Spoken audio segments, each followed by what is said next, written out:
Mathamangalam കൈതപ്പുറത്തെ BJP. പ്രവർത്തകൻ K രാധാകൃഷ്ണനെ വെടിവെച്ച് കൊലപ്പെടുത്തിയ കേസ് കണ്ണൂർ റൂറൽ എസ്.പിയുടെ മേൽനോട്ടത്തിൽ പ്രത്യേക സംഘം അന്വേഷിക്കണമെന്ന് ബി.ജെ.പി. കണ്ണൂർ നോർത്ത് ജില്ലാ പ്രസിഡന്റ് കെ വിനോദ്കുമാർ. കൊലപാതകം നടത്തിയ സന്തോഷ് CPM പ്രവർത്തകനാണെങ്കിലും ഇതൊരു രാഷ്ട്രീയ കൊലപാതകമാണെന്ന അഭിപ്രായമില്ലെന്നും വിനോദ്കുമാർ പറഞ്ഞു. പക്ഷേ ചില CPM പ്രാദേശിക നേതൃത്വത്തിൽ നിന്ന് സന്തോഷിന് ചില സഹായങ്ങൾ ലഭ്യമാവുന്നുണ്ടെന്നും കെ വിനോദ്കുമാർ കണ്ണൂരിൽ മാധ്യമങ്ങളോട് പറഞ്ഞു. ADM നവീൻ ബാബുവിൻ്റെ മരണസമയത്ത് PP ദിവ്യയെ അനുകൂലിച്ച് ഫേസ്ബുക്ക് പോസ്റ്റിട്ടയാളാണ് പ്രതി സന്തോഷ് എന്ന് വിനോദ്കുമാർ ആരോപിച്ചു. സന്തോഷിന് എവിടെ നിന്നാണ് തോക്ക് ലഭിച്ചതെന്നും ഫോറസ്റ്റ് ഉദ്യോഗസ്ഥരുടെ യൂണിഫോം ലഭിച്ചതെന്നും പ്രത്യേകമായി അന്വേഷിക്കണം. അതോടൊപ്പം തന്നെ കൊലപാതകത്തിൽ ഉപയോഗിച്ച തോക്ക് കണ്ടെത്താൻ പോലീസ് എടുത്ത കാലതാമസവും അന്വേഷണ വിധേയമാക്കണം. പ്രദേശത്ത് നാടൻ തോക്ക് ഉപയോഗിച്ച് മൃഗങ്ങളെ വേട്ടയാടുന്ന സംഘത്തിലെ പ്രധാന കണ്ണിയാണ് സന്തോഷ്.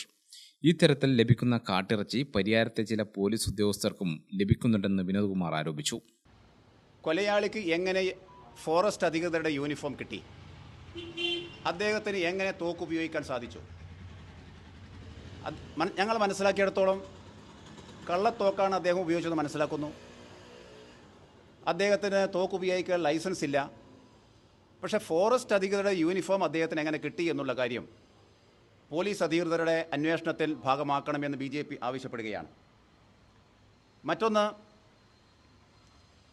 ഇദ്ദേഹത്തിൻ്റെ നേതൃത്വത്തിൽ ഏതാനും CPM പ്രവർത്തകർ ചപ്പാരപ്പടവിൽ